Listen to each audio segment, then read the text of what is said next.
Hello everybody.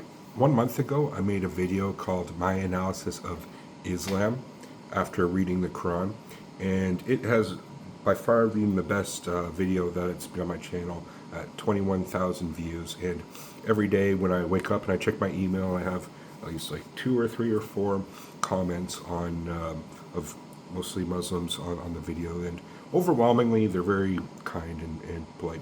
But I do get criticisms as well, which I welcome, obviously. And I don't claim to be some Islamic scholar here, okay? So let's just get that straight out of the way. Although I did read it, it was given to me by 2 guys named Mohammed on the street who I engaged in conversation with about, they were talking about jihad. So I was like, I was just questioning them on it and what their interpretation of jihad was.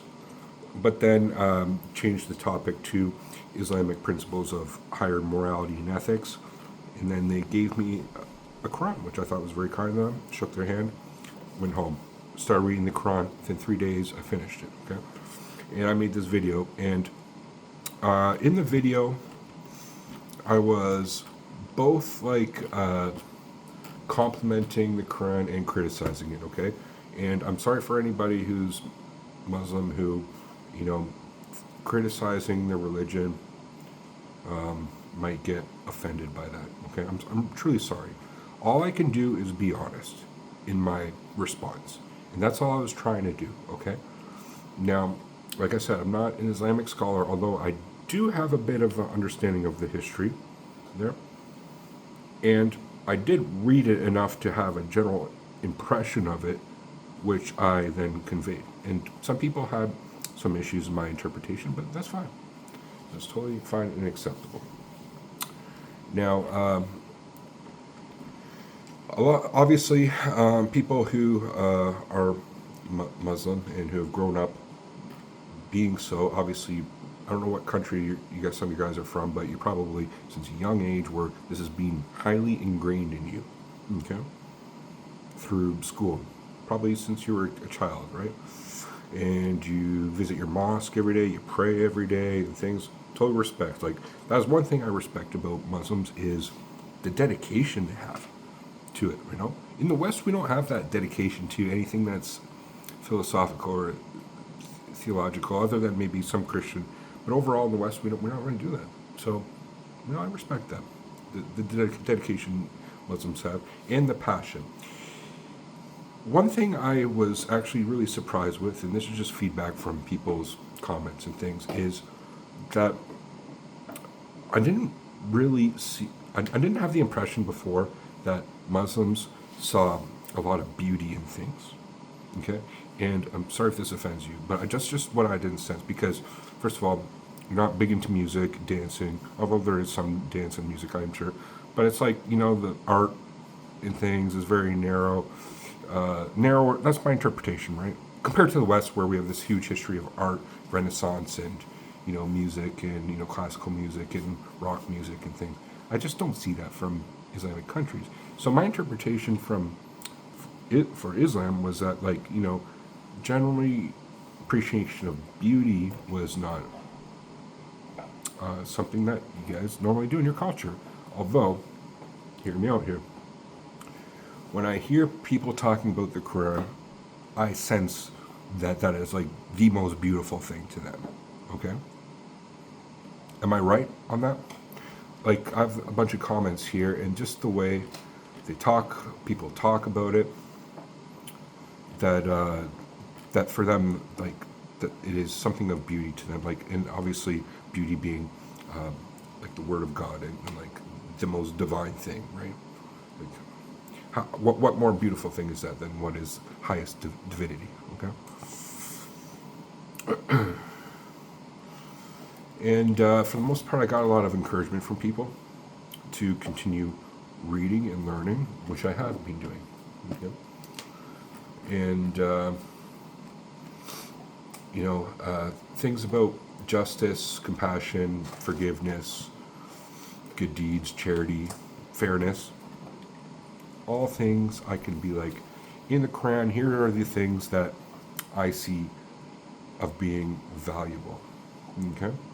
Like, I don't want to be here totally criticizing it. there is a lot of things of value, and I think all the things that I just mentioned are very important for guidance. We need that. We need guidance like that in our lives, especially some people who have been, lost. There's the classic song in Amazing Grace, American, African Americans. I once was lost, but now I'm found, right? Some people need some guidance, and perhaps a Quran is a good method. So when they read that, it'll align their consciousness or their soul with higher divinity, and then as a result lead a good moral life. One thing I want to address, I was questioning whether I was going to do this or not, but a lot of the comments that were criticism was the fact that in my last video I mentioned, okay, hear me out. Historically speaking, not now, historically speaking in Islam, like we're going back a few centuries, Islam conquered areas. There's no question. Conquered areas in east, like towards the east of Middle East, like India, that area, and they conquered west up to Spain. And in doing so, they conquered by force. I'll just address that one for a fact, okay? Any resistance, and more modern example would be the Turkish empires, but there was ones before that, okay, that they conquered very strongly by force. That's how they spread Islam, okay? There's no denying that, but I'm not going to say that's a bad thing to say, because Christianity did the same too. And there was even subsects of Christianity that did the same. And there was even subsects of Islam that did the same, the infighting between within Persia to Saudi Arabia, okay? Going back a long ways, but it's even happening kind of now, Shia and Sunni to an extent. Different interpretations of Ali and such. But I'm digressing here. So it was through conquering by the sword, and don't tell me that Islam doesn't have a history of beheading people, because they fucking do, right? Again, not bad. I'm not trying to demonize Islam based on the beheading, but there has been a history of that, okay? Second of all is the jizya tax. Don't tell me that shit never, sorry for swearing. Don't tell me that never happened. I can pull up multiple examples of that, okay? And third is through forced conversion. And I got a lot of people saying that I didn't understand Islamic history, and then I pulled up 10 examples of forced conversion on them, and they didn't respond back. Both the people who questioned the jizya and the forced conversions. Okay? I'm not using this as being anti-Islam by any means, but the historical context, and where am I going with this, was back in the day, Islam was spread through force. There's, for me, undeniable. And my major point in my last video was the Quran was a good way, through conversion, is a good way to conquer. Because you don't need to use force, necessarily. Or it is a way that you can get people on your team who might have been in whatever empires that they're conquering in Northern Africa or something. You know what I mean? I can't name off the top of my head. But, and there was ones in India and things where it was okay, just provide the literature in their language. They read it, and all of a sudden they're on their team. And it's through persuasion. But don't get me wrong, that's not necessarily even a bad thing. Okay? It's just the way it is. It just is what it is. I'm just calling it for what it was. And I got a lot of people getting flack on that. But I'll leave that there. If you guys have any more questions about that, need clarification, fine. But like I said, people were commenting, no, the jizya never existed. I provided 10 examples. No, forced conversion never existed in Islam, and provide 10 examples. But I know that doesn't reflect Islam now. Okay? Unless it's if ISIS took over areas, they might force convert, okay? But I know that Moroccans or Turkish are not forced converting people. Okay, but I'll leave that aside. That's kind of a side note. I mentioned I mentioned my last video, but I got a lot of people commenting on it, so I just wanted to address it.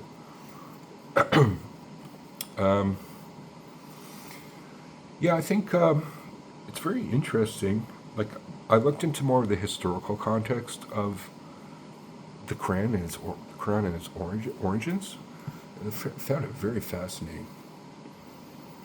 So, yeah, the fact that it was revealed to Muhammad, peace be upon him, by angel Gabriel, and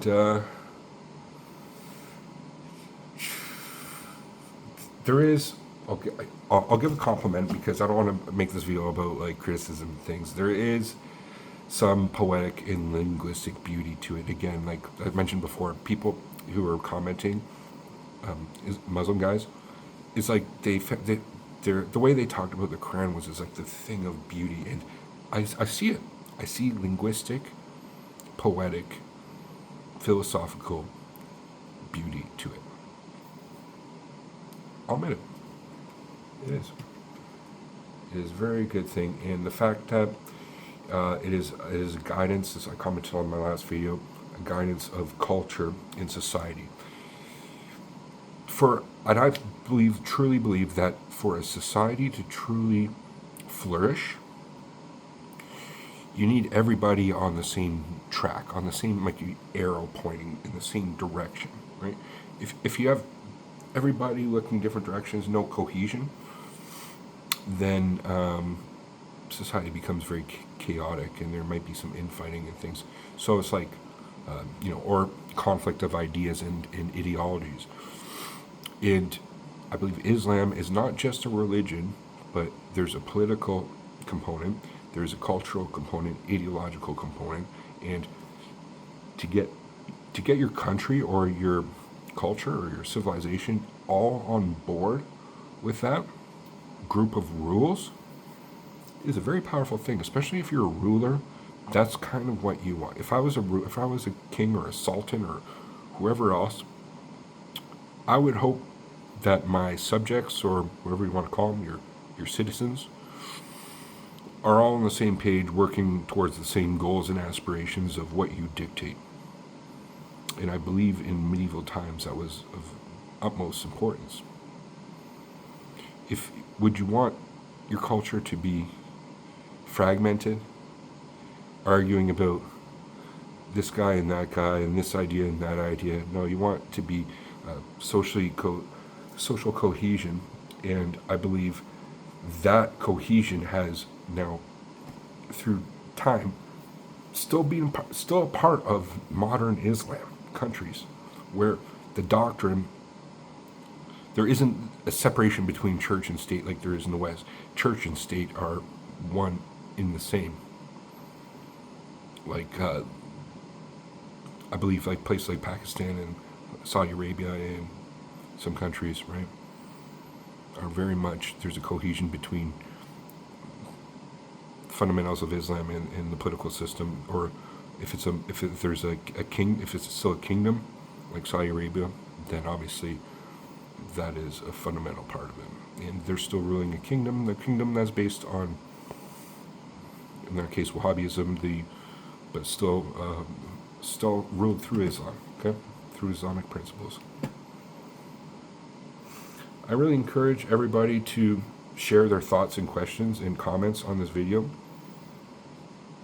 I make these videos kind of like with some things in mind. I have a few points I wanted to make, but it's like I'm just speaking off the top of my head here, and this is just a conversational response to everybody who's commented on my videos, and thank you to everybody who's done so. Thank you to everybody who's Muslim and